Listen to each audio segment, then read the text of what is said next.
नमस्कार, जय हिंद, जय भारत, जय जवान, जय किसान। तीसरी आग न्यूज़ 24 में आपका स्वागत है और मैं आपका दोस्त सुभाष मिश्रा।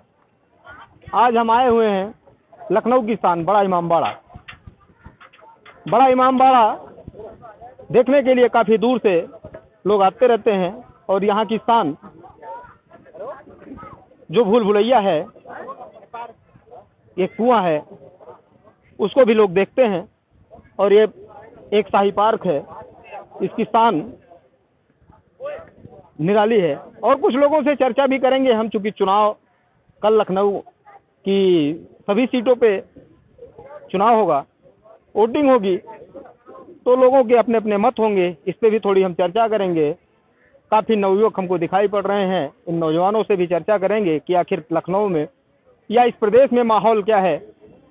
तो आइए इसी क्रम में आगे बढ़ते हुए चलते हैं और लोगों से चर्चा भी करते रहेंगे और जानने की कोशिश करेंगे कि 2022 में आखिर युवा लाना किसको चाहते हैं। तो आइए इसी क्रम में शाही बावली इमामबाड़ा की जो शान है, आगे बढ़ेंगे और दिखाने की कोशिश करेंगे। काफ़ी लोग आते हैं, बहुत दूर से आते हैं, चर्चा भी होती रहती है चूँकि लखनऊ की शान है। और पुरानी धरोहरें जो हैं उसको लेके आज भी लोगों के अंदर वो जिज्ञासा बनी रहती है कि आखिर इसको बनाया कैसे गया या महत्व क्या रहा होगा उस जमाने में। तो चलिए हम आपको दिखाते हैं अपने चैनल के माध्यम से और चर्चाएं भी करते रहेंगे चूँकि चुनाव है, वोटिंग होने वाली है कल। दादा दिखे, हमारे भी मन में जिज्ञासा हुई क्यों ना थोड़ी सी चर्चा कर ली जाए। और इनके बालों को देखा हमने तो थोड़ा सोचा कि मतलब इस उम्र में। और नमस्कार। नमस्कार। क्या शुभ नाम है? अली हसन रिजवी। खड़े हो जाइए थोड़ा। अली हसन रिजवी। अली हसन रिजवी। बड़े जबरदस्त बाल वोल रखे हैं।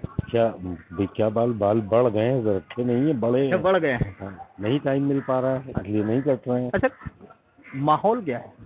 किस चीज का?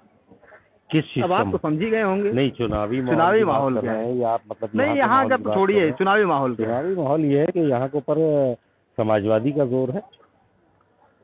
जिता रहे हैं? नहीं, हम तो नहीं जिता रहे हैं, लेकिन ये कि पब्लिक के दिमागों में पब्लिक का रुझान। हाँ, यहाँ पब्लिक आती है। नहीं, यहाँ भी आती है और यो भी हर आदमी के जबान पे समाजवादी समाजवादी। साइकिल चला रहे हैं, साइकिल चल रही है हर तरफ। दौड़ा कमल का जोर भी कुछ इलाकों में, कमल का भी जोर है। अच्छा, हाथी नहीं उड़ पा रही क्या? हाथी का कहीं कोई मतलब नामो जिक्र नहीं है। उठ ही नहीं पा रही? नहीं, कहीं से नहीं। हाथी जो है कहीं कोने में बंधा हुआ है, जो नजर ही नहीं आ रहा है। हाथी कहीं फूल कोने में बंधा। हाथी कहीं सपोर्ट तो नहीं कर रही? कहीं अब क्या कर रहा है कुछ समझ में नहीं आ रहा है कि हाथी का क्या मसला है। हाथी कहीं पे भी कोई मतलब ना जोर है, ना कोई उनका प्रत्याशी इस तरह का। छोड़िए, इस इमामबाड़े के बारे में कुछ बताइए। इमामबाड़े के बारे में नवाब आसिफउद्दौला ने इस चीज़ को बनवाया था इबादत के लिए। ये धार्मिक स्थल है, दरगाह है। यहाँ के ऊपर जो है मतलब लोग मातम, मजलिस, नजर नियाज या जुमे की नमाज इसलिए उन्होंने बनवाया था। वो आज भी सब होता है। अब क्योंकि इतनी बड़ी धरोहर को संभाला नहीं जा सकता था, लिहाजा इसलिए उसको पर्यटकों के लिए भी मतलब खोल दिया गया, भाई वो भी आए, आके देखें उसको। अच्छा, एक चीज़ हम कहना चाहेंगे कि जो टिकट का पैसा आता है, कलेक्ट होता है, या ऐसे भी गवर्नमेंट तमाम पुरानी जो धरोहरें हैं उनको सजाती और संवारती हैं जी, क्या गवर्नमेंट इस तरफ ध्यान ही नहीं दे रही है? नहीं गवर्नमेंट, क्योंकि अगर देखा जाए तो ना इन बिल्डिंगों की रंगाई हो रही है, ना पुताई हो रही है, ऐसे ही जीर्ण शीर्ण अवस्था में पड़े हैं ये। नहीं, आर्कियोलॉजिकल सर्वे ऑफ इंडिया जी यहाँ के ऊपर मतलब काम के लिए है और वो यहाँ पे बेहतर समझते थे कि गवर्नमेंट का काम भी ऐसा होता है जहाँ पे उनको ऐसा लगता है कि यहाँ पे काम होना ज़रूरी है, वो उस जगह पे काम करते हैं। अब जैसे भी उन्हीं ने बॉली के लिए आके उनके कुछ ऑफिसर आए, उन्हीं ने आके मुआयना किया, उन्हीं ने कहा यहाँ के ऊपर इसको जो है बनना है तो इसको हम फिर से बनाएंगे। अब वो कितने दिन में आए, मुआयना किया, सब कुछ किया, उन्होंने कहा बहुत जल्दी ही इसका काम शुरू हो जाएगा। तो अब गवर्नमेंट अपने हिसाब से काम करती है, उसमें हम लोगों का कोई इंटरफेयर होता हम आपको नहीं कह रहे हैं, हमने कहा कि जैसे गवर्नमेंट अगर इस पे ध्यान दे तो हो सकता है खूबसूरत हो सकती है और खूबसूरत, और हमको ये पता चलेगा कि ये जब बनी रही होगी तो इसकी शान उस समय क्या रही। बिल्कुल बिल्कुल बिल्कुल। इसमें सर हम उसको उतनी चीजें तो हमको नहीं मालूम है क्योंकि मैं गाइड करता नहीं हूँ, ये तो गाइड ही बताते हैं। लेकिन ये है कि इसके अंदर जो है गन्ने का रस है, उसका पेड़ों का गोंद है, माश की दाल है जी और गुड़ है, काला गुड़ जो आता था वो, ये सब मिला के जो लसदार चीज़ें, जितनी भी लसदार चीज़ें वो सब मिक्स करके वो इसके अंदर, क्योंकि उस वक्त सीमेंट होती नहीं थी। अच्छा नवाब साहब के टाइम पे जब ये बिल्डिंग बनी थी तो सीमेंट नहीं होती थी। सीमेंट तो बहुत बाद का आविष्कार है, ये इजाद किया गया इसको। ईजाद किया गया, तो इसलिए उसको मजबूती के लिए सारी चीज़ें डाली गई। चलिए ठीक है, धन्यवाद। अभी हम किसी गाइड से भी मिलेंगे और चीज़ें जानने की कोशिश करेंगे, वो क्या बताएंगे इस धरोहर के बारे में, क्योंकि काफ़ी पुरानी धरोहर है। भारत की शान भी कहा जा सकता है, भारत की शान और लखनऊ की शान है। तो देश की पुरानी धरोहरें जो हैं उनको सजो के रखना भी किसी न किसी रूप में सरकारों की जिम्मेदारी है, और सरकार को भी चाहिए कि इस चीज़ को सजोए और सुंदर बनाने की कोशिश करे, क्योंकि जितना ही सुंदर होगा हमको भी ये लगेगा कि हमारे पास अच्छी चीज़ें हैं, और बाहर से भी लोग आएंगे तो कहीं ना कहीं हमारे खजाने पे भी उसका असर पड़ेगा और काफ़ी लाभ मिलेगा देश को और प्रदेश को भी। तो आइए इसी क्रम में आगे बढ़ते हैं और चलते हैं बावली कुएं की तरफ। तो आइए आपको हम ले चलते हैं बावली की तरफ और दिखाने की कोशिश करेंगे कि आखिर इसको उस ज़माने में बनाया कैसे गया। क्योंकि आप देखिए ज़मीन से ऊपरी सतह से जब हम नीचे की तरफ जा रहे हैं तो काफ़ी डाउन पोजीशन है इधर की, और वेस जो है काफ़ी नीचे है। तो आइए नीचे की तरफ चलते हैं, और काफ़ी लोग आ रहे हैं यहाँ देखने के लिए। लोग आते हैं कि पुराने समय में इन चीज़ों को कैसे बनाया गया, क्योंकि आज जो बिल्डिंग बनाई जाती है उसकी जो अवधि होती है वो मात्र 100 साल के अंदर वो डैमेज होने लगती है। लेकिन ये हज़ारों साल की जो बिल्डिंगें बनाई जाती थी, 500 साल, 300 साल, 400 साल, हज़ारों वर्ष के तमाम ऐसे ऐसे बिल्डिंग हैं जो आज भी खड़ी हैं। और अगर देखा जाए तो इनके प्लास्टर्स जो हैं ये आज भी उसी अवस्था में मेंटेन है, जबकि टेक्निक इतनी ज़्यादा ग्रो कर गई है, उसके बावजूद बिल्डिंग जो है वो 100 साल क्रॉस नहीं करती है। जो ब्रिज बनाए जा रहे हैं वो ब्रिज 10 साल, 20 साल, 50 साल के अंदर ही गिरना शुरू हो जाते हैं। और इन बिल्डिंगों की कहानी ये है कि 100-100, 200, 300 और 500-500 साल तक ये ऐसे ही उसी अवस्था में खड़ी है जैसे कभी बना करती थी ये। तो आइए आपको नीचे ले चलते हैं और दिखाएंगे, क्योंकि यहाँ पे तो ताला लगा हुआ है, इसके आगे जाना संभव नहीं है। तो हम कहेंगे अपने छायाकार से थोड़ा अंदर दिखाने की कोशिश करें। वो बावली है जो उस जमाने में बनाई गई थी। इसका कुछ सामरिक महत्व भी रहा होगा उस समय, और जो पानी के लिए तो इस्तेमाल भी होता था, और सामरिक महत्व भी इसका था कि लड़ाइयाँ जब होती थी तो ऐसा लोग बताते हैं कि उस समय इसके पानी में देख के और लड़ाई लड़ी जाती थी। मतलब जो सामने जो आता था योद्धा, उसको इस पानी में देख के उसके ऊपर प्रहार किया जाता था। आइए और आगे चलते हैं और चीज़ें। जब बावली कुएं के पास हम आए, अंदर आए, तो आपको दिख रहा होगा यहाँ काफ़ी घना अंधेरा है। और उस जमाने में कैसे इस्तेमाल किया जाता था इसका, ये रास्ते के तौर पे इस्तेमाल होता था या कुछ और बातें थी, या इसमें मसाल वगैरह लगा के यहाँ तक पहुँचने की लोग कोशिश करते थे, क्योंकि उस जमाने में। और आपको दिखेगा ये ईंटें जो हैं काफ़ी पतली हैं। आज तो काफ़ी मोटी 4 इंच की, 3 इंच की ईंटें, 2.5 इंच की ईंटें आते हैं। ये बहुत पुराना और पतला ईंटा है।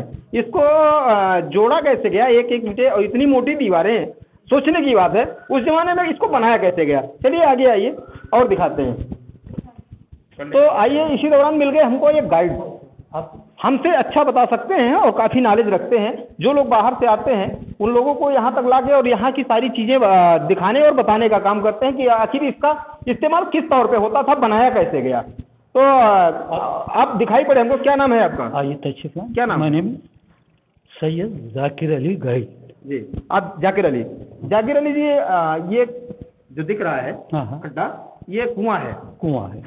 इसको किस उद्देश्य से बनाया गया था, कुछ बताएंगे इसके? अभी मैं बताने जा रहा हूँ सर जी। नवाब आसिफुद्दौला ने इसको बनवाया था वाटर सप्लाई के लिए। वाटर सप्लाई के लिए? हाँ, this well connection Gomti river. Yes. तो इसका पानी हमेशा यहाँ तक रहता था। हाफ बिल्डिंग डीप रहती थी। और 1923 में बाढ़ आई। अच्छा। 1961 में बाढ़ आई। हाफ सिटी लखनऊ डीप हुआ पानी की नाव चल रही थी, तब इसका पानी जनाब वहाँ तक पहुँचा। कहाँ तक? थोड़ा छायाकार से कहेंगे, दिखाने की कोशिश करिए। हाँ, मतलब वो जो ब्लैक स्पॉट दिखाई पड़ रहे हैं, ये जो वो लोहे के एंगल लगे, हाँ लोहे के एंगल, वहाँ तक। तब ये बिल्डिंग जनाब बंद हो गई थी। अच्छा, इसकी जानकारी मैं दे रहा हूँ, ढंग से समझें, आप भी समझें। तो नवाब आसिफुद्दौला ने जो एक कुआं बनवाया, ये वाटर सप्लाई के लिए था। पहली चीज़ तो आपको ये बताऊं, इसमें रानियां नहीं नहाती थी जी पहले, पर्दा होता था जनाब। जी।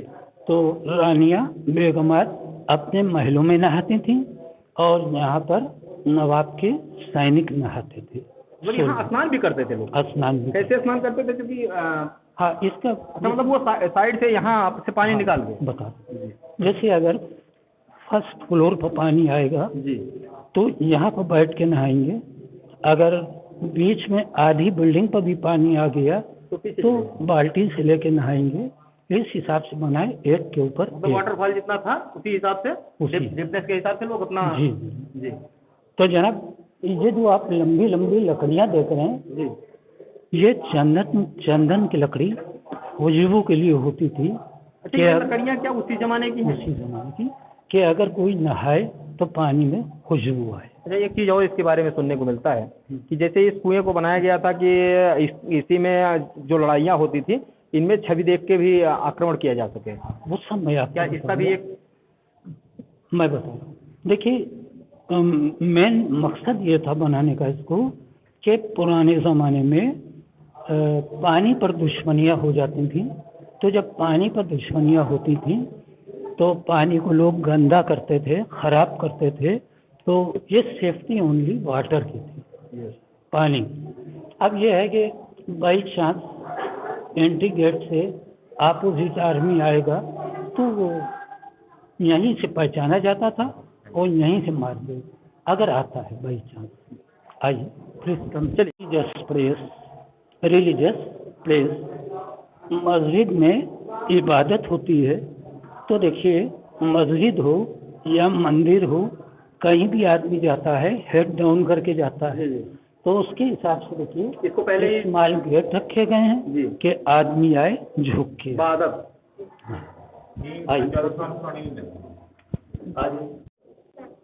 इसमें कौन कौन से मसाले का इस्तेमाल किया गया इसको बनाने में? इसके अंदर शुगर केन है, गम और गम का इस्तेमाल किया गया। गम है, किस चीज़ का? गोंद।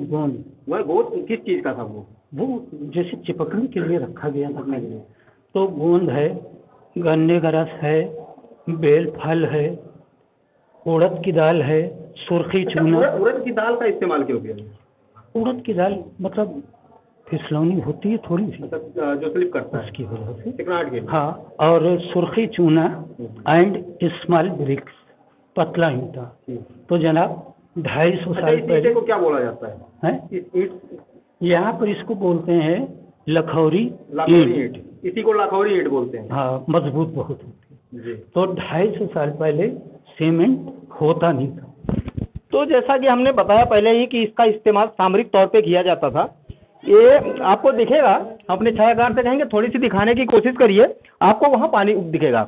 वहाँ पे जब सामने से कोई घुसता था उस जमाने में, तो सामरिक इस्तेमाल इसलिए होता था कि वहाँ पे उसकी छवि दिखाई पड़ती थी और रिफ्लेक्शन की वजह से यहाँ पे बैठा व्यक्ति बड़े आराम से देख सकता था कि मतलब वो अपने शाही घराने से है या कोई और है। अगर बाय द वे कोई और होता था तो फिर आपको और दिखाने की कोशिश करेंगे कि वो दिखाइए, और यहीं से आक्रमण होता था अगले के ऊपर और वो व्यक्ति वहीं पे धराशायी हो जाता था। इस तरीके की तमाम खबरों को हम लेके आते रहेंगे और आगे चलते हैं। आइए। तो आपने देखा, हमने इमामबाड़े की खूबसूरती को दिखाने की कोशिश की और कुछ लोगों से चर्चा भी की। चर्चाओं का माहौल गर्म है। इस तरीके की तमाम खबरों को हम फिर लेके आते रहेंगे और आपसे रूबरू होते रहेंगे, लखनऊ की खूबसूरती दिखाते रहेंगे। और चुनाव है, चूँकि कल वोटिंग होने वाली है लखनऊ में, तो इस हिसाब से लखनऊ की खूबसूरती और लखनऊ की वोटिंग दोनों को मिक्स करके हमने दिखाया और दिखाते रहेंगे, फिर आते रहेंगे। तमाम खबरों को लेके हम आते ही रहते हैं, ज़मीनी मुद्दों को भी उठाते रहते हैं। तो इस तरीके की तमाम खबरों को देखने के लिए हमारे चैनल को लाइक शेयर सब्सक्राइब करना ना भूलें। आप देख रहे थे सुभाष मिश्रा के साथ तीसरी आंख न्यूज़ 24। धन्यवाद।